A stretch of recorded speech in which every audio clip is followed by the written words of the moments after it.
Shalom sidang jemaat yang dikasihi Tuhan, salam sejahtera bagi kita semua. Dalam sarapan rohani Jemaat Galang Dinghyang Abian Base. Sebelum kita bersama-sama akan membaca dan merenungkan firman Tuhan, saya mengajak kita semua untuk berdoa kepada Tuhan. Mari kita berdoa.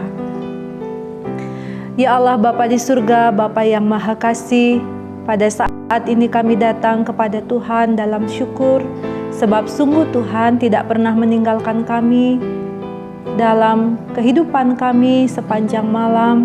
Tuhan sudah menyertai dan memberkati kami sehingga kami ada sebagaimana kami ada saat ini. Sungguh karena kemurahan kasih Tuhan. Sekarang ya Tuhan, kami hendak mendasari kehidupan kami dengan firman-Mu.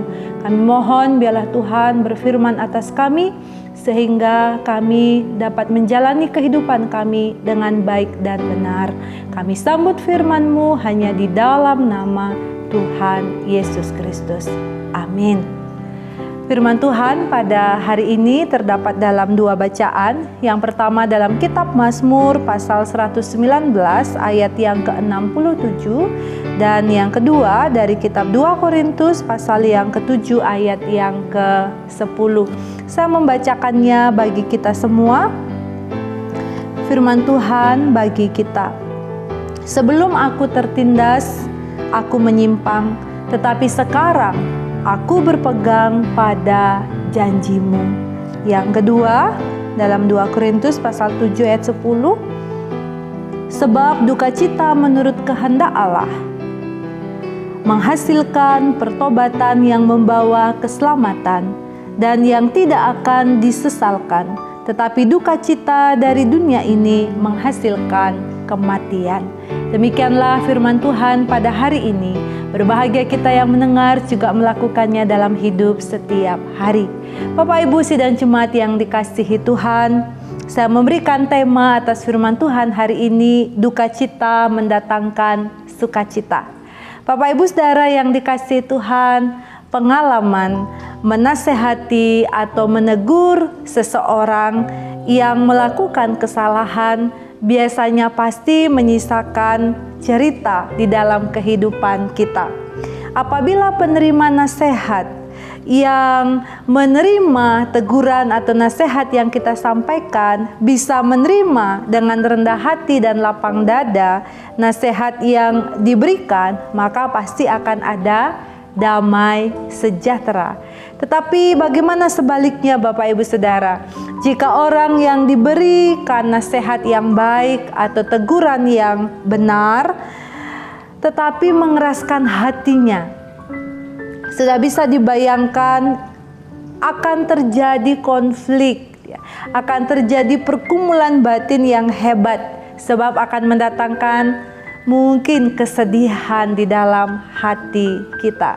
Inilah dua fenomena yang sering kita jumpai di dalam kehidupan kita, dalam relasi kita dengan orang lain. Bapak Ibu Saudara yang dikasihi Tuhan, Paulus juga pernah mengalami situasi yang tidak menyenangkan di dalam kehidupannya ketika ia menasihati jemaat di Korintus. Paulus menegur dosa-dosa yang dilakukan oleh jemaat yang bisa mendatangkan celaka di dalam kehidupan mereka. Tetapi masalahnya adalah ada sebagian jemaat yang tidak terbuka hatinya untuk menerima nasihat yang disampaikan oleh Rasul Paulus kepada mereka. Sehingga mereka merasakan sakit hati dan akhirnya mereka bersekutu dengan nabi-nabi palsu untuk menolak kerasulan Paulus di dalam kehidupan mereka. Itu bisa dibaca dalam 2 Korintus 6 ayat 11 sampai ayat yang ke-13. Nah, dalam situasi yang sulit seperti ini terjadi kekecewaan di hati jemaat, bahkan mereka mengalami sakit hati dan menolak Paulus. Apa yang Paulus lakukan? Padahal Paulus memberi nasihat yang baik, yang benar untuk menegur dosa-dosa jemaat pada waktu itu. Bapak Ibu Saudara yang dikasihi Tuhan, ternyata reaksi Paulus ketika ia diperhadapkan situasi sulit yang demikian, Paulus tidak menjadi sakit hati dalam kehidupan imannya kepada Tuhan. Justru ia tetap mengasihi jemaat di Korintus dengan kasih yang tulus, dengan kasih yang murni. Bahkan Paulus mengatakan bahwa jemaat selalu ada di dalam hatinya. Itu artinya bahwa Paulus mengasihi jemaat, sekalipun sebagian jemaat yang kecewa oleh karena teguran yang disampaikan oleh Paulus, membenci Paulus, tetapi Paulus sama sekali tidak membenci jemaat yang tidak mau menerima tegurannya. Kemudian yang dilakukan Paulus juga ketika situasi dan kondisi itu terjadi adalah ia tetap menghibur jemaat, menguatkan jemaat. Seperti yang disampaikan dalam 2 Korintus pasal yang ke-7 ayat yang ke-10 tadi. Paulus mengatakan, sebab duka cita menurut kehendak Allah menghasilkan pertobatan yang membawa keselamatan. Dan dalam bagian ini ia juga mengingatkan bahwa tidak akan disesalkan, tetapi duka cita yang dari dunia ini menghasilkan kematian. Itulah yang disampaikan oleh Paulus, bahwa ketika teguran itu diberikan oleh Allah melalui Paulus mungkin mendatangkan duka cita dalam hati jemaat, tetapi ketika jemaat meresponi hal itu dengan hidup pertobatan yang benar, maka itu akan membawa keselamatan di dalam kehidupan jemaat. Sebab hanya hidup dalam pertobatan dan iman kepada Tuhan Yesus Kristus akan mendatangkan keselamatan di dalam kehidupan umat. Itulah yang disampaikan oleh Paulus, menghibur dan menguatkan hati jemaat supaya mereka yang masih hidup dalam dosa-dosa dunia akan kembali kepada jalan kebenaran. Bapak Ibu Saudara yang dikasihi Tuhan, dalam perjalanan dan pergumulan umat, rupanya mereka kembali kepada jalan yang benar. Dan ini sungguh pasti membawa sukacita yang besar di hati Paulus dan juga di hati Tuhan ketika melihat perubahan yang dilakukan oleh jemaat di Korintus. Pemazmur juga meyakini, Bapak Ibu Saudara, apa yang disampaikan oleh Paulus, bahwa sebelum tertindas ia menyimpang dari jalan Tuhan. Artinya sebelum ia mengalami tekanan oleh karena dosa yang dilakukannya, ia kerap kali melakukan hal-hal yang menyimpang dari jalan Tuhan. Tetapi ketika ia mengalami penderitaan oleh karena dosa-dosa yang dilakukannya dan ia menyadari lalu ia bertobat, maka di situ ia mengatakan ia memegang janji Tuhan di dalam kehidupannya sehingga ia mengalami sukacita.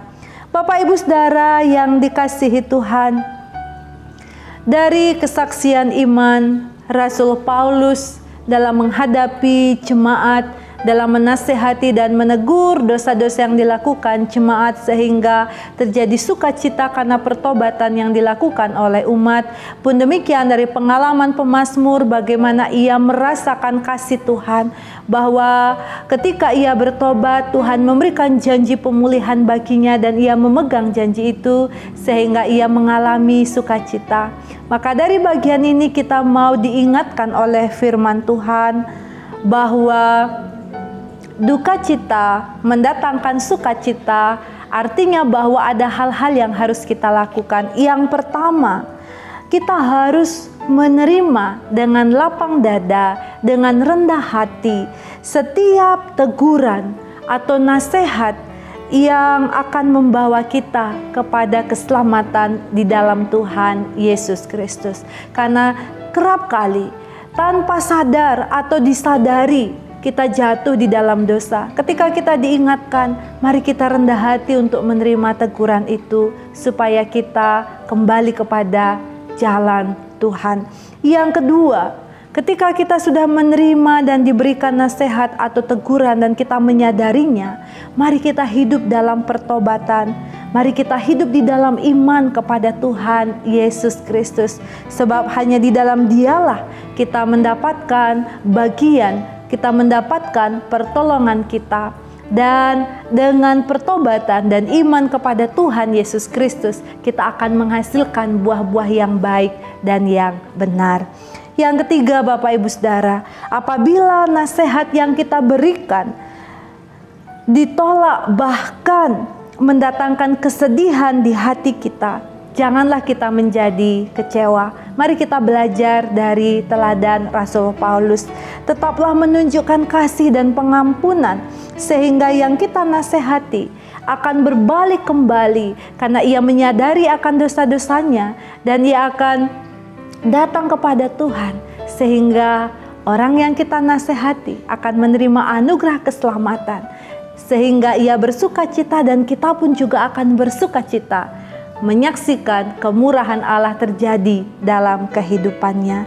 Akhirnya Bapak Ibu Saudara yang dikasihi Tuhan, duka cita mendatangkan sukacita, artinya bahwa proses membawa orang ke dalam sebuah pertobatan dan membawa seseorang beriman dan hidup dalam kebenaran kepada Tuhan Yesus Kristus tidak mudah. Mungkin bisa membuat kita mengalami duka cita. Bahkan ketika kita menerima teguran, mungkin kita merasakan kecewa atau duka cita di dalam hati kita. Tetapi hari ini kita diingatkan bahwa duka cita yang sesuai dengan kehendak Allah akan membawa sukacita, akan membawa keselamatan, dan kehidupan kita akan dipulihkan di dalam Tuhan Yesus Kristus. Karena itu jangan menyerah untuk melakukan apa yang baik dan yang berkenan di hadapan Tuhan. Oleh karena itu jangan mengeraskan hati. Mari kita membuka diri, membuka hati kita untuk menerima sukacita sejati di dalam Tuhan Yesus Kristus. Tuhan memberkati kita semua. Amin. Mari kita berdoa. Bapa di surga, Bapa yang Maha Kasih, kami mengucap syukur atas firman-Mu pada saat ini, di mana Tuhan mengingatkan kepada kami bahwa kami harus hidup di dalam kebenaran tiap-tiap hari. Dan kami diingatkan kembali agar kami melakukan tugas tanggung jawab kami di dalam saling menasehati dengan penuh kasih, dan kami menerima dengan lapang dada, dengan rendah hati setiap nasihat-nasihat firman Allah dalam hidup kami, sebab itu akan membawa keselamatan dan akan membawa sukacita yang kekal dalam kehidupan kami. Terima kasih Bapa. Hari ini kami menyerahkan seluruh pekerjaan, tanggung jawab dan pelayanan kami dalam tangan kasih dan kuasa-Mu. Biarlah Tuhan berkenan menyertai dan memberkati kami masing-masing, sehingga kami akan mendapatkan apa yang menjadi kehendak Tuhan dalam hidup kami. Dan akhirnya ya Bapa, kami mohon berkat-Mu. Turunlah kiranya kasih karunia serta damai sejahtera di dalam Tuhan Yesus Kristus dan persekutuan dengan Roh Kudus menyertai dan memberkati kami masing-masing sekarang ini sampai selama-lamanya. Haleluya. Amin. Selamat menjalani hari ini Bapak Ibu Saudara, selamat berkarya. Tuhan Yesus memberkati kita semua. Shalom.